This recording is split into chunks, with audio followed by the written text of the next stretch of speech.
오늘은 거룩하고 복된 주님의 날입니다. 다 같이 자리에서 일어나셔서 살아계신 하나님께 예배 드리겠습니다.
새 계명을 너희에게 주노니 서로 사랑하라. 내가 너희를 사랑한 것 같이 너희도 서로 사랑하라.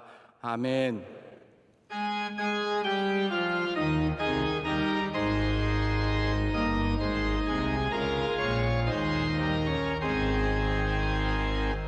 만복의 근원 하나님,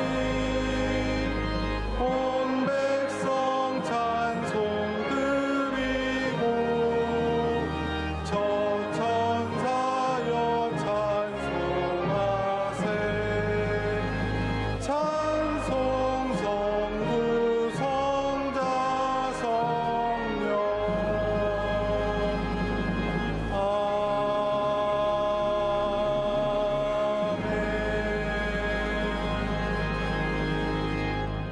전능하사 천지를 만드신 하나님 아버지를 내가 믿사오며 그 외아들 우리 주 예수 그리스도를 믿사오니 이는 성령으로 잉태하사 동정녀 마리아에게 나시고 본디오 빌라도에게 고난을 받으사 십자가에 못 박혀 죽으시고 장사한 지 사흘 만에 죽은 자 가운데서 다시 살아나시며 하늘에 오르사 전능하신 하나님 우편에 앉아 계시다가 저리로서 산자와 죽은 자를 심판하러 오시리라.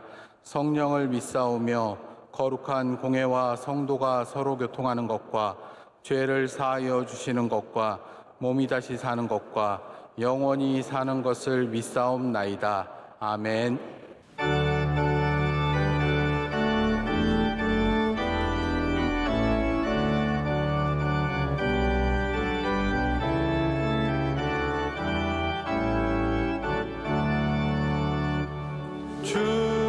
주례를 받으려 모인 성도들 주 크신 뜻 깨닫게 하옵소서.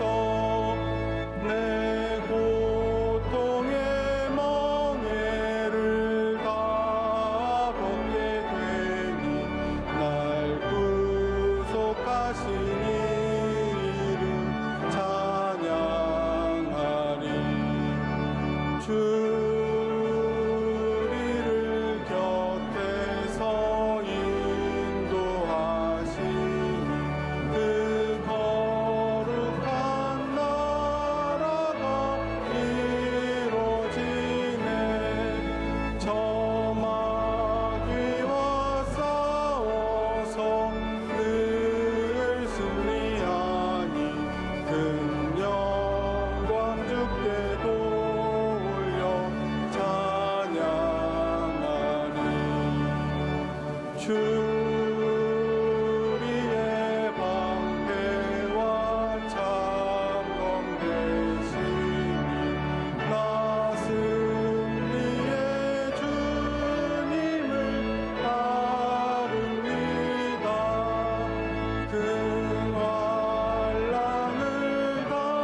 예배를 위하여 강동원 은퇴장로님께서 기도 인도해 하시겠습니다.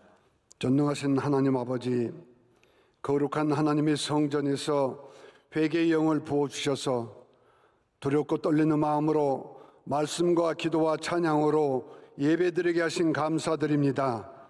이 시간 성령께서 성도들의 신음과 간구하는 기도에 모두 응답해 주실 줄 확실히 믿습니다. 대통령과 여야 지도자들에게 겸손과 여호와를 경외하는 경건의 능력을 부어 주시옵소서.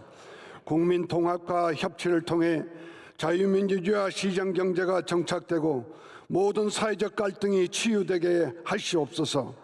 코로나가 속히 종식되고 태풍과 수해로 어려움을 당한 이재민들의 눈물을 닦아주시고 다시 일어설 수 있도록 용기를 주시옵소서. 북한의 핵 위협으로부터 국가 안보를 튼튼하게 지켜 주시옵소서. 남북이 복음으로 하나 되도록 한반도의 평화의 복을 내려 주시옵소서. 주님의 피로 값주시고 사신 명성교회를 42년 전 원로 목사님을 부르셔서 목사님의 눈물의 기도와 헌신과 비전 선교 사역을 통하여 교회를 쉼없이 부흥 발전시켜 주심 감사드립니다. 이 시대와 민족을 깨우는 영적 지도자의 사명을 잘 감당하실 수 있도록 영육간에 더욱 강건함을 부어 주시옵소서. 이제 새 시대를 열어 주님께서 친히 담임 목사님을 세워 주셨사오니 모든 악한 세력으로부터 굳건하게 지켜주실 줄 믿습니다. 담임 목사님께 말씀의 권세와 능력과 미래를 이끌어갈 영적 권위를 부어 주셔서 한국교회와 세계 선교를 위해 더 크게 쓰임받게 하시옵소서. 오지에서 목숨 바쳐 선교 사명을 감당하시는 선교사님들 위로해 주시고 주님의 강한 팔로 붙들어 주시옵소서. 추석 명절을 맞아 하나님께 먼저 감사 예배드리고 고향을 다녀오는 모든 성도들에게 오늘 선포되는 담임 목사님의 말씀이 전신갑주가 되어 복음의 파수꾼으로 사명을 잘 감당하도록 큰 힘이 될 줄 믿습니다. 9월 특별 새벽 집회를 통해 일으키신 성령의 새바람으로 모든 처소에서 예배가 회복되게 하시고 극한의 믿음이 살아나게 하셔서 오직 주님 신앙으로 하나님 은혜에 전적으로 감사드리게 하시옵소서. 이 모든 말씀 우리를 구원해 주신 예수 그리스도의 이름으로 기도드립니다. 아멘.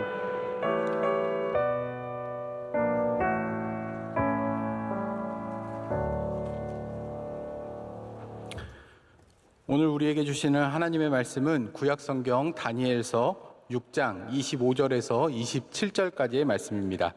구약성경 1244면에 있는 다니엘서 6장 25절에서 27절까지의 말씀, 이 말씀을 이흥렬 집사님과 정인영 집사님께서 봉독해 주시겠습니다. 이에 다리오 왕이 온 땅에 있는 모든 백성과 나라들과 언어가 다른 모든 사람들에게 조서를 내려 이르되 원하건대 너희에게 큰 평강이 있을지어다. 내가 이제 조서를 내리노라.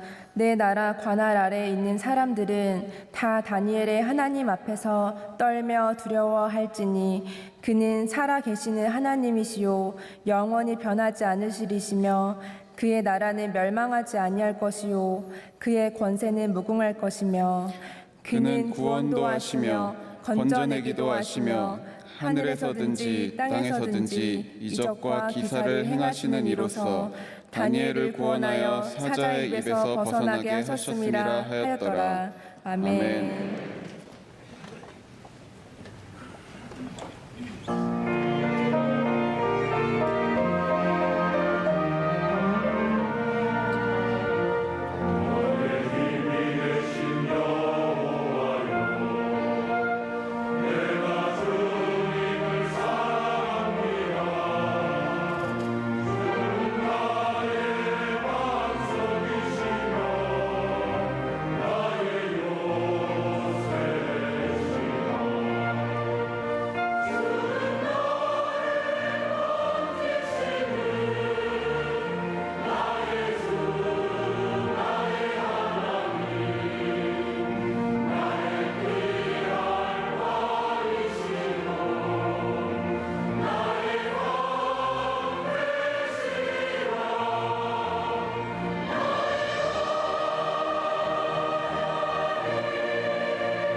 이제 말씀으로 은혜 받는 시간입니다. 담임 목사님께서 구원도 하시며 건져내기도 하시며라는 제의 말씀을 전해주실 때 큰 은혜의 시간 될 줄 믿습니다. 네, 하나님께서 찬양 통해서 큰 영광 받으신 줄로 믿습니다. 아프가니스탄 여러분 기억하십니까? 1년 정도 전입니다. 8월 말에 미군이 오랫동안 주둔했던 미군이 완전 철수를 했습니다. 그래서 가지고 있었던 모든 무기들이나 그들이 갖고 있었던 전자기기들 다 놓고 그냥 떠났습니다. 그래서 현재 탈레반의 통치로 인해서 아프가니스탄이 굉장히 어렵다라는 얘기를 많이 듣고 있습니다. 1년 전에 완전 철수를 앞두고 수많은 미국인들을 비롯한 아프가니스탄에서 미국과 함께 일했던 사람들이 카불 공항으로 몰려가면서 공항 근처는 정말로 말 그대로 난리가 났었습니다. 수만 명의 인파가 몰려서 빠져나갈 길이 없었고요.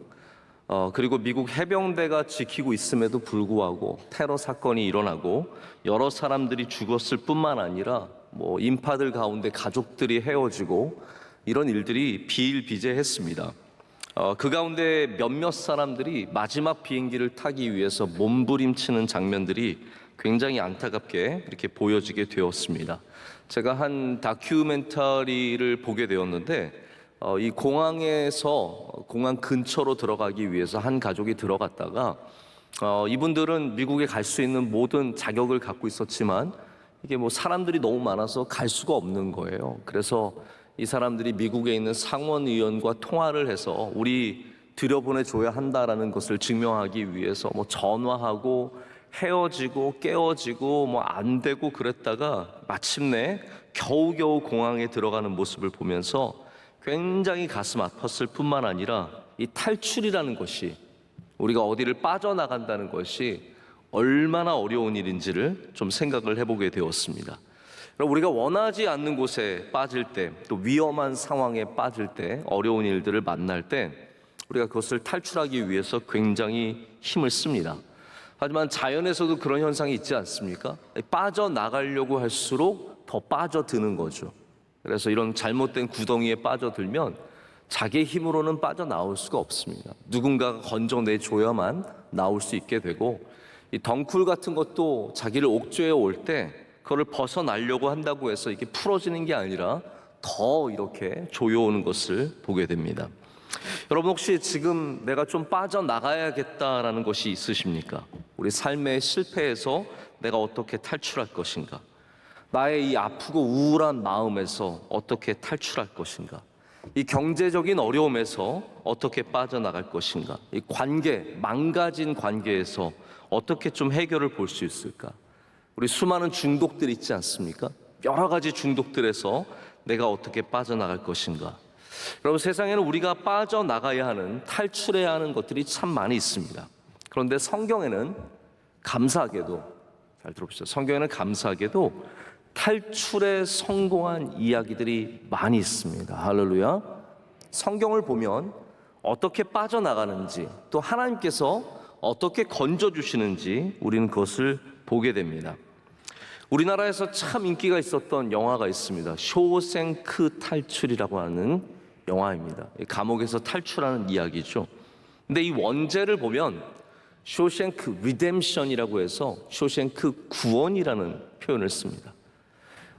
우리 번역을 참 잘한 거죠. 구원이 탈출이고 탈출이 구원이라는 의미예요. 그래서 우리를 구원하시는 분이 하나님이시고, 할렐루야. 우리가 탈출하기 위해서는 하나님의 은혜 없이는 될 수 없다라는 것을 우리는 이런 단순한 번역을 통해서도 알 수 있습니다. 성경에 나오는 다양한 탈출의 이야기가 있습니다. 가장 잘 알려진 이야기는 출애굽 사건입니다. 그것만이 아닙니다. 그러나 여리고에서 탈출한 기생 라합의 이야기가 있습니다. 끊임없이 쫓아오는 사울을 피해서 계속해서 도망친 다윗의 이야기가 있습니다. 가나안의 한 왕에게 도망갔다가 그 왕이 자신의 정체를 알아내자 침을 흘리며 미친 척해서 탈출한 이야기도 있습니다. 그것만이 아닙니다. 예수님의 은혜로 말미암아 질병과 저주에서 탈출한 이야기도 우리는 많이 만나게 됩니다.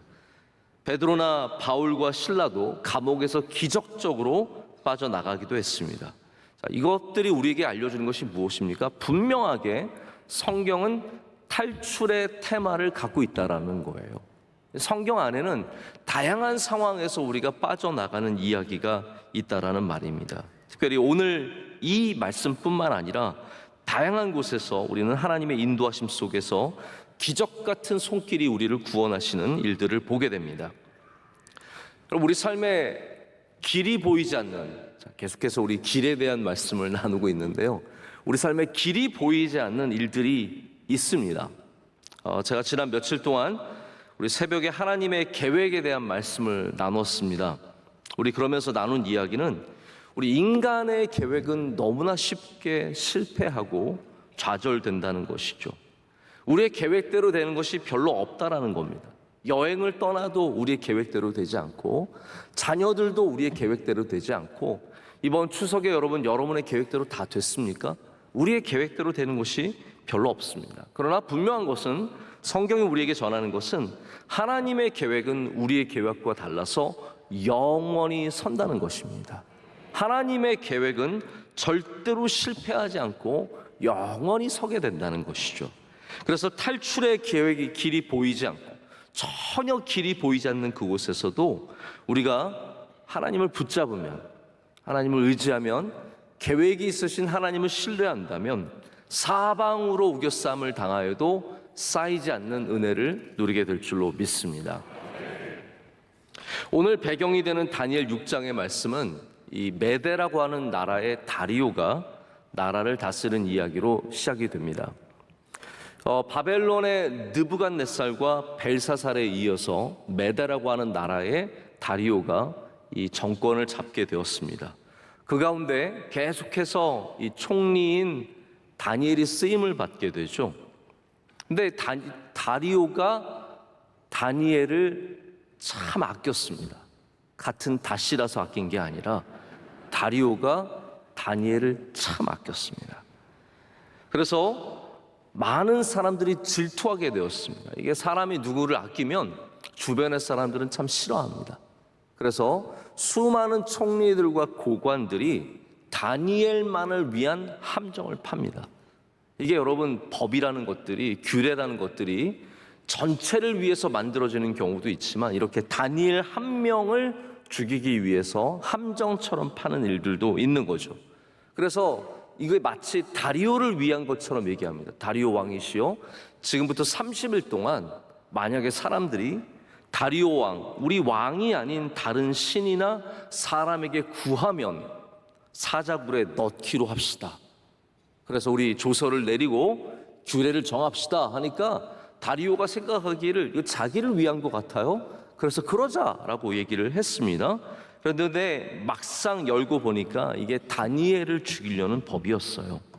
다니엘만 여기에 걸려들면 되는 거. 다른 사람 걸려드는 거 별로 중요하지 않아요. 오직 다니엘만 기도하다가 걸리면 다니엘만 딱 집어넣으면 되는 겁니다. 그런데 다니엘이 이 조서를 읽고도 바로 윗방으로 올라가서 예루살렘을 향한 창문을 열고 하나님께 기도하게 되고 결국 이것이 발각이 되어서 잡혀 들어가게 됩니다. 자, 그런데 다리오 왕이 이 사건을 알고 난 다음에 근심하고 걱정하게 됩니다. 그래서 14절을 보면 굉장히 중요한 이 다리오 왕의 고백이 나옵니다. 우리 14절 오늘 읽지는 않았지만 한번 보실까요? 이런 말을 합니다. 왕이 이 말을 듣고 그로 말미암아 심히 근심하여 다니엘을 구원하려고 마음을 쓰며 그를 건져내려고 힘을 다하다가 해가 질 때에 이르렀더라. 자, 여기 굉장히 중요한 대비가 하나 나옵니다. 다리오가 정말 다니엘을 아낀 거예요. 그래서 마음에 근심이 많은 거예요. 그런데 다리오가 어쩔 수 없다 이게 아니라 다리오가 굉장히 노력을 했습니다. 그래서 두 단어가 나옵니다.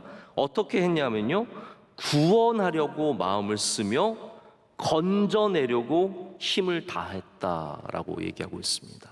그런데 안 됐다는 말이죠.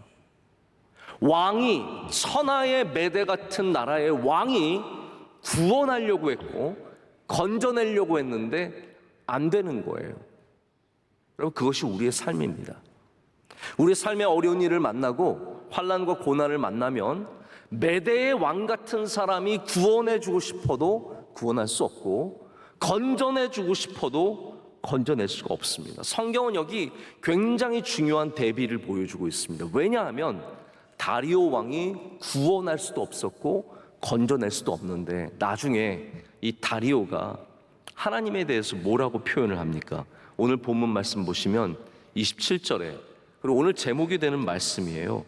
뭐라고 되어 있냐면요, 하나님은 뭐라고요? 하나님은 구원도 하시고 건져내시고 하시는 거예요. 나는 메대의 왕이지만 구원도 못하고 건져내지도 못하지만 오직 여호와 하나님은 구원하시고 건져내시는 분이시라는 거예요.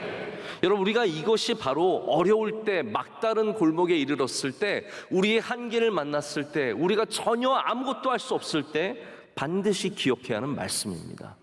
천하의 왕도 대통령도 누가 되었든, 천하의 명의 화타 같은 사람도 그 어떤 갑부도 구원할 수 없는 곳에서 하나님은 광야에 길을 내시고 사막에 강을 만드시는 분인 줄로 믿습니다. 길은 하나님이 열어주셔야 한다는 거죠. 그래서 하나님은 구원하시기도 하시고 건져내시기도 하시는 분이라는 겁니다. 여기에 다니엘이 이런 은혜를 누리게 된 두어 가지 이유가 있습니다. 제가 그 이유를 지금부터 잠깐 좀 말씀을 드리겠습니다. 첫 번째는 하나님을 향한 길이 열려 있었다라는 것이죠. 자, 우리는 세상의 길이 열리기를 원하는데 그 길이 열리려면 하나님을 향한 길이 열려 있어야 합니다. 이것이 우리가 반드시 기억해야 하는 첫 번째 일입니다. 탈출이라는 것이 종류가 참 많이 있습니다. 그것을 떠나는 탈출이 있습니다. 카불 공항에 가서 아프가니스탄을 떠나는 거죠. 6.25 우리 한국전쟁 때 수많은 사람들이 북한을 떠나서 남한으로 내려왔습니다. 뭐 탈출이라는 것이 이렇게 떠나는 탈출이 참 많이 있습니다. 출애굽도 떠나는 탈출입니다. 헤어지는 탈출이 있습니다. 우리 헤어져. 난 더 이상 너랑 살면 너무너무 불행하니까 헤어져서 자유하게 서로 행복하게 삽시다. 헤어집시다. 그만두는 방법이 있습니다. 나 이거 안 해. 그만둘 거야. 그러면은 이제 모든 어려움에서 해결을 보게 되는 거죠. 다양하게 이런 잘라버리는 해결. 그래서 우리가 대부분 탈출을 계획할 때는요, 이런 방식의 탈출을 많이 계획하게 됩니다. 직장인들은 어려운 일 있으면 맨날 무슨 계획을 세우세요? 직장 그만두는 계획을 세웁니다. 상사가 힘들게 했어. 밤에 잠자기 전에 내가 이 직장을 그만두고 뭘 하지? 직장 좀 그만둬야겠다. 어떻게 그만둘까? 그만두려면 한참 1시간 동안 고민을 막 하다가 그래도 다녀야지. 돈을 누가 주겠어? 그러면서 다시 이제 직장에 나가게 되는 거죠. 대부분의 사람들은 그만두는 탈출을 꿈꿉니다. 부부 사이가 어려우면 가정들은 항상 부부 가운데 헤어지는 계획을 세웠다가 다시 내려놓고 반복하게 됩니다. 근데 여러분, 자, 이거를 좀 큰 탈출, 대탈출이라고 한번 명명해 보겠습니다. 이런 탈출도 탈출입니다. 그런데 우리는 성경을 통해서 또한 어떤 탈출을 알아야 되냐면 작은 탈출을 알아야 합니다. 저도 좀 미숙했을 때, 지금 저도 사실 아직도 미숙합니다. 아직도 굉장히 미숙하고 어리지만 제가 옛날에 문제를 풀려고 했던 방식들은 이렇게 대탈출, 잘라버리는 것, 그만두는 것, 없애는 것, 헤어지는 것, 이런 식으로 문제를 좀 많이 풀려고 했던 것 같아요. 저 사람이 없어져야 문제가 해결되고, 저 기관과 관계를 끊어야 해결되고, 저 선교사님 더 이상 지원하면 안 되고, 이런 식으로 단절을 통해서 문제를 풀려고 탈출하려는 계획을 세웠던 적이 많이 있습니다. 근데 제가 몇 년 전부터 하나님께서 좀 새로운 다른 마음을 주시는 것 같아요. 어떤 마음이냐면 꼭 끊어야만, 단절해야만, 멈춰야만 문제가 해결되는 것이 아니라 다른 탈출구가 있다라는 그런 감동을 주시는 거예요. 자, 다니엘이 이 포로로 잡혀온 바벨론, 메대, 바사로 이어지는 이 왕국에서 어떻게 탈출을 꿈꿨습니까? 매일같이 내가 어떻게 도망가서 유대로 다시 돌아갈 수 있을까? 내가 유대로 가야지. 이런 탈출을 꿈꿨습니까? 다니엘이 그런 극단적인 방식으로만 탈출하려고 하지 않았습니다. 근데 다니엘이 대신 선택한 탈출의 방법이 있습니다. 제가 이거를 작은 탈출이라고 말해볼게요. 이 작은 탈출은 무엇입니까? 매일같이 윗방으로 올라가서 창을 열고 예루살렘을 향해 기도했던 것입니다. 여러분, 이거 탈출입니다. 그의 삶에서 내가 여기에 살아야 하지만, 내가 여기 있어야 하지만, 당장 도망칠 수 없지만 나의 창문을 열고 하나님을 바라볼 때, 여러분, 그것이 거기서 빠져나갈 수 있는, 견뎌낼 수 있는 힘과 능력을 주게 되었다는 거죠. 여러분, 어려운 일을 만나면 우리는 어떻게 이걸 끝낼까, 멈출까, 헤어질까를 생각을 하는데, 그 전에 먼저 여러분의 탈출 윈도우가 확보가 되어야 합니다. 나의 삶의 윗방에 올라가서 문을 열고 창을 열고 하나님을 바라볼 수 있는 바로 그 창이 먼저 있어야 된다는 거죠. 여러분, 오늘 여러분의 삶에 창문이 있으십니까? 잘 생각해 보십시오. 나의 삶에 오늘 하나님을 만날 수 있는, 여기를 탈출할 수 있는 창문이 있는가? 당장 그만둘 수 없으면 창문부터 확보하십시오. 당장 이 문제를 해결할 수 없으면 우리가 먼저 확보해야 되는 것은 하나님을 향한 창문이라는 거죠. 다니엘이 이 창문이 있었기 때문에 하나님께서 그를 모든 어려움으로부터 건져주셨다라는 겁니다. 제가 언제 한번 그런 얘기를 들은 적이 있는데요. 베트남에 이제 전쟁이 있었을 때 많은 미군들이 포로로 잡혀갔습니다. 그리고 이 포로 생활이 얼마나 어렵겠어요. 여러분, 예를 들어서 지금도 우리나라에 수많은 외국인들이 감옥에 있습니다. 교도소에 있는데, 한국 교도소에 가면은 아침에 뭐 오믈렛 해주나요? 식빵에다 오믈렛 구워주고 막 맛있게 먹으라고 컨티넨탈 브렉퍼스트를 주나요? 점심에는 햄버거 나오고 저녁엔 파스타 나올까요? 아니에요. 외국 사람들이지만 똑같이 한국 음식 먹어야 되는 겁니다. 그거를 자기의 뭐 어떤 초이스가 없어요. 1년 내내 갇혀있는 내내 그렇게 살아야 되거든요.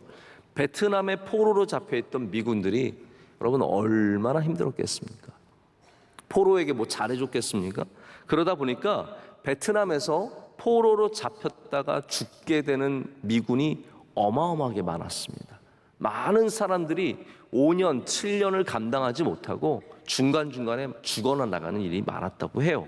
그 가운데 어떤 한 장교 출신의 포로가 매일매일을 잘 이겨내는 방법을 찾았어요. 이분이 군에 들어오기 전에 즐겨했던 운동이 골프라고 합니다. 골프였는데 이 사람이 어떻게 했느냐, 머리로 골프를 쳤대요. 그래서 잡혀있지만 머리로 티샷을 하는 거예요. 땅 때려서 뭐 200m를 쳤으면 걸어가는 거 200m를 머리로 걸어가는 거예요. 그리고 걸어가서 두 번째 샷을 치고 그 다음에 또 머리로 걸어가서 그 다음에 퍼팅을 해서 넣는 것까지, 이거를 18홀을 다 돌면요 4시간이 지나가 버리는 거예요. 이거를 매일같이 했대요. 심지어는요 이분이 나중에 포로에서 벗어나서 미국으로 돌아가서 골프를 쳤는데 바로 잘 쳤대요. 매일 쳤으니까, 매일같이 생각을 하고 매일같이 걸었으니까. 여러분, 이분에게는 골프가 그냥 운동이 아니라 창문이에요. 창문. 그 어려운 상황, 포로가 뭐 탈출할 수 있는 방법이 뭐가 있겠습니까? 그러나 바로 그 자리에서 창문을 열고 바로 그것을 통해서 바깥을 내다본 것입니다.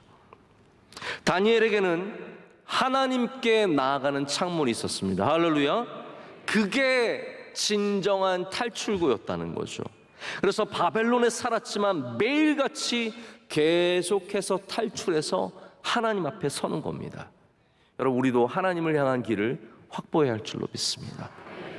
눈이 많이 온 산골에, 사람 키만큼 눈이 온 산골에 여러분 그 집에서 나갈 때 어떻게 하겠습니까? 산에 있는 눈을 다 치워야 삽니까? 아니에요. 샘으로 가는 길만 확보해도 살아날 수 있는 거죠. 마찬가지로 우리의 삶에 많은 것이 덮고 있지만 우리가 다 치워야 살아가는 것이 아니라 하나님을 향한 길 하나만 확보해도 여러분 그 인생이 살아갈 수 있는 능력을 얻게 될 줄로 믿습니다. 두 번째로는 다니엘이 하나님을 확실하게 믿었다는 거죠. 자, 근데 이게 여러분, 그럴 줄 알았어요. 역시 교회는 믿음만 얘기해. 그러는데 저는 믿음이 쉬운 게 아니라고 여러분께 꼭 말씀을 드리고 싶습니다. 아무나 다 이런 믿음을 갖는 게 아닙니다. 믿음이 결코 쉬운 게 아니라는 거죠. 사자들에게 둘러싸였을 때 우리는 여러분 하나님을 믿을 수 있겠습니까? 여러분 어려움이 여러분을 옥죄어오고 있을 때 하나님을 정말로 믿으실 수 있겠냐라는 거예요. 그래서 믿음은 능력입니다. 믿음은 순발력이에요. 그 순간에 믿음 있는 사람은 순발력을 발휘해서 하나님을 의지하게 되어 있습니다. 제가 오늘 6장을 다 읽을 수 없어서 마지막 부분을 읽었는데 23절을 보면 다니엘이 사자굴에서 살아나온 명확한 이유가 있다고 말해요. 이유가 있습니다. 23절 마지막에 뭐라고 되어 있습니까? 이는 그가 자기의 하나님을 믿음이었더라. 아멘. 그의 몸이 조금도 상하지 않았던 것은, 사자의 입에서 나와서 하나도 상처 입지 않고 나온 것은 이는 그가 하나님을 믿음이었더라. 성경이 우리에게 말해주는 것이 무엇입니까? 다니엘이 거기를 빠져나온 이유가 하나님을 믿었기 때문이라고 말하고 있습니다. 여러분 이 정도로 명확하게 얘기해주면 들어야죠. 단순하게 들으십시오. 다른 이유가 없대요. 다리오가 구원해 준 게 아니래요. 어떤 분들은 다양한 기적에 대한 이유를 찾으시는, 여러분 기적에 대한 이유를 쓸데없이 찾지 마십시오. 하나님의 능력입니다. 어떤 분들은 성경학자들 가운데 여기가 사자굴이었지만 사자는 없었다 이렇게 얘기를 해요. 그럴싸하잖아요. 사자굴로 만들었는데 그냥 겁주려고 넣은 거지 사자는 없었다. 또 어떤 분들은 그때 사자가 배가 엄청 불렀다. 사자는 배가 부르면 사냥을 안 한다. 이런 다양한 이유를 주는데요. 성경은 전혀 그런 얘기를 하고 있지 않습니까? 하나님을 믿는 믿음이 있었다라고 말합니다. 우리가 어떻게 해야 사자굴에서 빠져나갈 수 있겠습니까? 믿음이 있어야 합니다. 믿어야 합니다. 제가 잠깐 그림을 보여드릴게요. 이 그림은 잘 알려진 그림인데요. 1892년도에 브리튼 리비에르가 그린 그림입니다. 여기에는 다니엘이 사자굴에서 전에 하던 것과 똑같이 창문을 바라보는 모습을 보게 됩니다. 여기 작가가 굉장히 의도성을 갖고 똑같은 장면을 그려낸 겁니다. 다니엘은 조서를 받고도 윗방에 올라가서 창을 바라보며 기도했던 사람입니다. 여기 사자굴에서도 창밖을 바라보는 모습이 그려져 있습니다. 무엇입니까? 인생 종쳤네, 이제 끝났네, 그게 아니죠. 하나님을 바라보는 것입니다. 자, 하나를 바라보십시오. 이번엔 김하나를 이제 바라보시라고요. 이제. 네. 제가 다시 9월 특별새벽집회 포스터로 좀 돌아가서 말씀을 드리겠습니다. 한번 우리 지난주에도 제가 포스터 말씀을 드린 것 같은데, 아브라함과 롯을 생각해 보십시오. 롯의 가족이 소돔과 고모라를 탈출할 때 한 명 실패한 사람이 있었습니다. 누구였습니까? 롯의 아내. 롯의 아내는 빠져나오다가 뒤를 돌아봐서 소금 기둥이 되었다라고 성경은 적고 있습니다. 실제로 유대 광야에 가보면 소금 기둥들이 많이 있습니다. 우리는 그 소금 기둥의 모습이 어떠한 모습인지를 생각해 보게 됩니다. 다 뒤를 바라보고 미련을 두고 세상을 바라보는 존재들이 그런 소금 기둥이 된다는 것을 생각해 보게 되죠. 여기는 분명한 메시지가 있습니다. 탈출하는 사람은 하나님을 바라봐야 된다는 거예요. 탈출하는 사람은 빠져나가기 위해서는 하나님을 바라봐야 된다는 거예요. 여러분이 어떠한 곳에서든 나가기 위해서는 하나님을 바라봐야 합니다. 존 스토트 목사님이 영적 침체에서 빠져나가기 위해서, 탈출하기 위해서 가져야 하는 자세에 대해서 말하는데 이렇게 말합니다. 영적 침체의 해결은 우리의 슬픔 안으로 빠져드는 것도 아니요, 과거를 회상하는, 옛날에 잘 믿었는데 과거를 회상하는 것도 아니요, 혹은 우리의 문제를 두리번거리는 것도 아니요, 오히려 그런 것으로부터 시선을 떼어서 살아계신 하나님을 바라보는 것이다. 여러분, 영적 침체도 마찬가지입니다. 누가 나를 구원해 줄까? 옛날엔 내가 잘 믿었는데 나의 문제가 뭘까? 내가 기도를 안 하는 이유가 뭘까? 그거 묵상하지 말고요, 하나님을 바라보라는 거예요. 하나님을 바라봐야 우리가 거기서 빠져나올 수 있다는 거죠. 하나님이 우리의 도움이시오. 할렐루야. 우리를 구원하시는 분이시오. 우리를 건져주시는 분이시라는 겁니다. 제가 하나 더 말씀을 드리고 말씀을 정리하고자 합니다. 제가 다니엘 이 말씀을 보면서 탈출하는 거에 대해서 계속해서 묵상을 많이 하고 있었는데, 가만히 생각해 보니까 우리가 하나님이 건져주시고 나서 어떻게 살아가는가도 탈출의 일부분이라는 생각을 해보게 되었습니다. 다시 말씀드릴게요. 하나님께서 우리 건져주실 때가 있습니다. 어려움에서, 환난과 고난에서, 물질적인 어려움, 건강의 어려움에서 건져주실 때가 있으세요. 그때마다 참 얼마나 은혜를 많이 받습니까? 그런데 정작 정말 중요한 문제는 그리고 나서 어떻게 살아가느냐, 굉장히 중요한 문제라는 거죠. 그래서 힘들다고 도와줘서 건져주니까 그 돈으로 노름하는 사람도 있고요, 세상에는 구해주니까 배반하는 사람도 있고, 건강을 돌려주니까 오히려 몸을 더 망치는 사람들도 세상에 많이 있다는 것을 보게 되지 않습니까? 다시 말씀드리자면 탈출한다고 성공하는 건 아니라는 거예요. 근데 다니엘은 다릅니다. 다니엘은 탈출한 뒤에 성공한 삶을 살게 됩니다. 어떻게 할 수 있습니까? 오늘 우리가 읽지 않은 마지막 절, 우리 6장의 마지막 절 한번 보실까요? 28절인데 우리 28절 말씀 다 함께 읽겠습니다. 이 다니엘이 다리오 왕의 시대와 바사 사람 고레스 왕의 시대에 형통하였더라. 아멘. 자, 이게 오늘 우리가 만나게 되는 결론이에요. 사자굴에서 빠져나와서 어떻게 되었습니까? 오늘 말씀은 다니엘이 형통하였다라고 적고 있습니다. 그럼 얼마나 귀한 말씀입니까? 다니엘서는 6장이 다니엘의 어떠한 이런 다양한 이야기의 마지막 부분입니다. 7장부터는 뭐가 시작이 되냐 하면 이제 묵시록에 가까운 예언과 그리고 수많은 환상들이 시작이 됩니다. 그래서 7장부터는 요한계시록과 굉장히 비슷해집니다. 그래서 구약 신학자들 중에서는 다니엘을 구약의 요한계시록이다, 묵시록이다 이렇게 말씀하시는 분들도 계세요. 사실 그래서 지금부터 7장부터 시작되는 이야기들은 모든 것들이 다 환상이고 앞으로 하나님께서 행하시는 일들에 대해서 중요한 얘기들이 많이 나오게 됩니다. 그렇기 때문에 다니엘의 삶에 대한 이야기는 6장이 마지막이에요. 6장 마지막에 적고 있는 것이 중요하다는 거예요. 다니엘이 앞으로 어떻게 되냐고요? 바벨론과 메대와 바사, 고레스까지 형통한 삶을 살았다라고 얘기합니다. 그럼 왜 이것이 중요합니까? 다시 말씀드리지만 탈출한 사람이 다 형통하게 되는 것이 아니기 때문에 이게 중요하다는 말이에요. 여러분의 삶이 빠져나간 후에도 형통하는 은혜가 있으시길 축복합니다. 극작가 뒤마라는 프랑스의 대문호가 있습니다. 이분은 삼총사라는 소설을 썼고요, 그리고 우리가 잘 아는 몽테크리스토 백작을 쓴 사람입니다.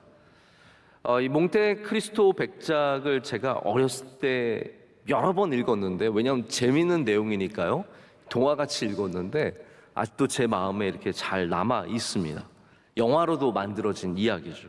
제가 이야기를 잠깐 설명을 드릴게요. 여기 나오는 단테스라고 하는 주인공이 있는데, 이분은 평범한 선원이었어요.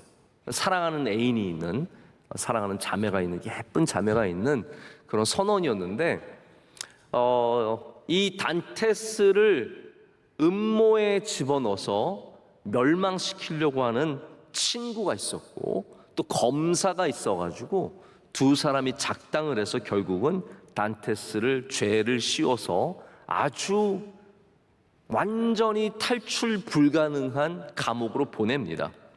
그리고 이제 친구가 이 단테스의 여자친구를 빼앗고 뭐 다양한 일들이 일어나요.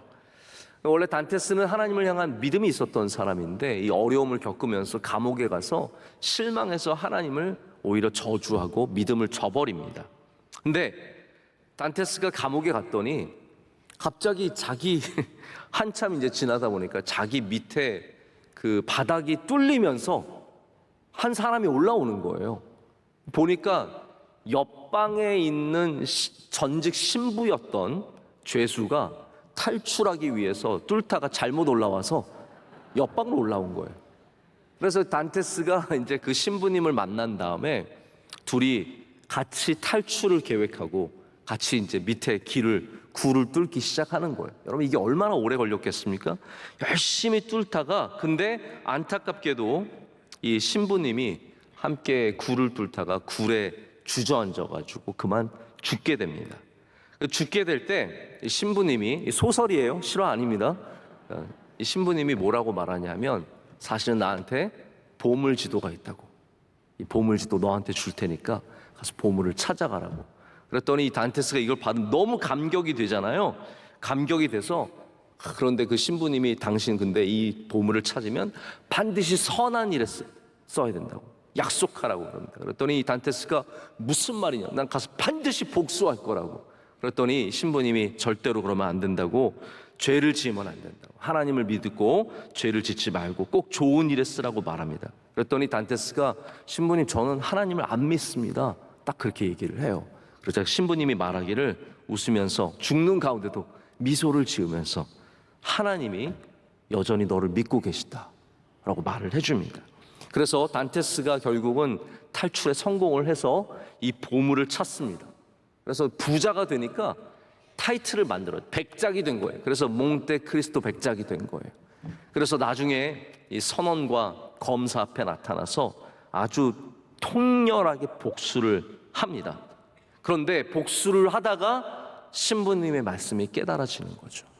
그래서 더 이상 복수를 멈추고 이 모든 재산을 좋은 일에 쓰기로 작정을 하고 그리고 그가 잃어버렸던 신앙까지 되찾고 그의 잃어버렸던 애인까지 되찾는 이야기들로 쭉 이어져 갑니다.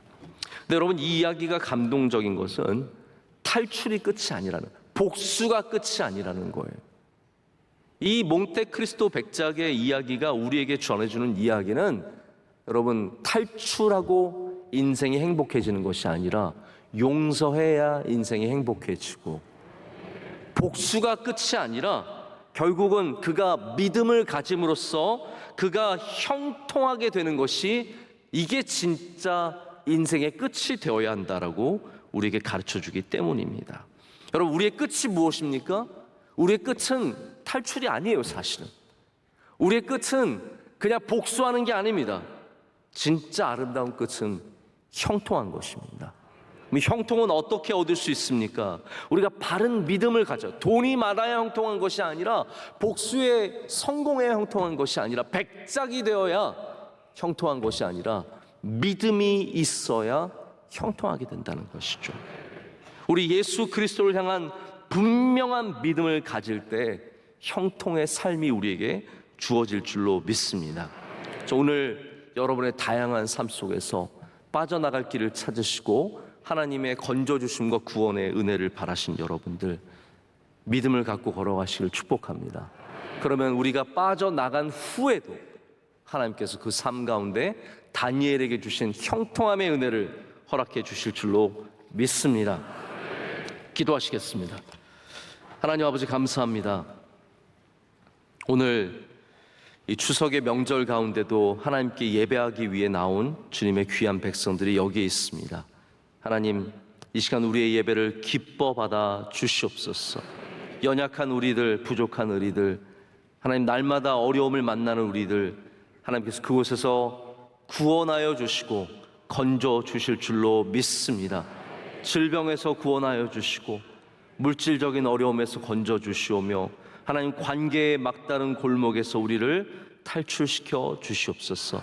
그러기 위해서 먼저 오늘도 우리가 창문을 열어 주님 앞에 서게 하여 주시오며 믿음으로 걸어가게 하여 주시옵소서. 예수님의 이름으로 기도드립니다. 아멘.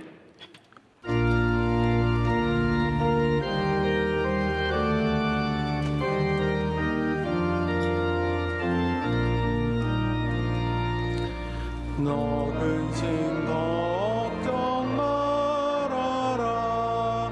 주 너를 지키리. 주 날개 밑에 거하라. 주 너를 지키리. 주 너를 지키리. 아무 때나 어디서나 주 너를 지키리. 늘 지켜주시리. 어려워 낙심될 때에 주 너를 지키리. 위험한 일을 당할 때 주 너를 지키리. 주 너를 지키리. 아무 때나 어디서나 주 너를 지키리. 늘 지켜주시리.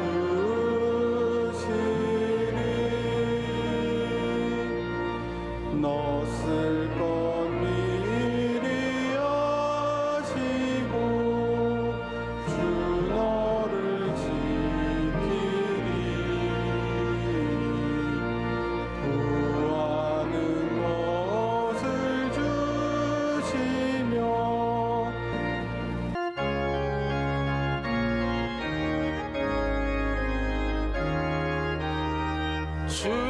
주님 우리를 통해 계획하시니 부족한 입술로 찬양하게 하시니 주님 우리를 통해 계획하시니 너를 통해 하시길 기대해.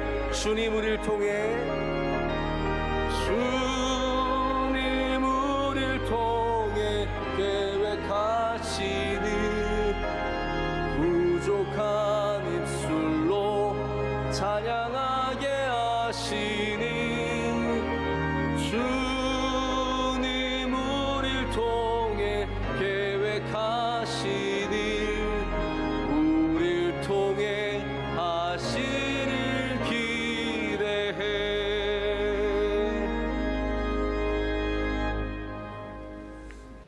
지금은 우리를 죄에서 구속하신 예수 그리스도의 은혜와 아버지 하나님의 무한하신 사랑과 성령의 감동하고 승리하는 생활을 하게 하는 은혜가 지금부터 영원히 함께 하시기를 축원하옵나이다.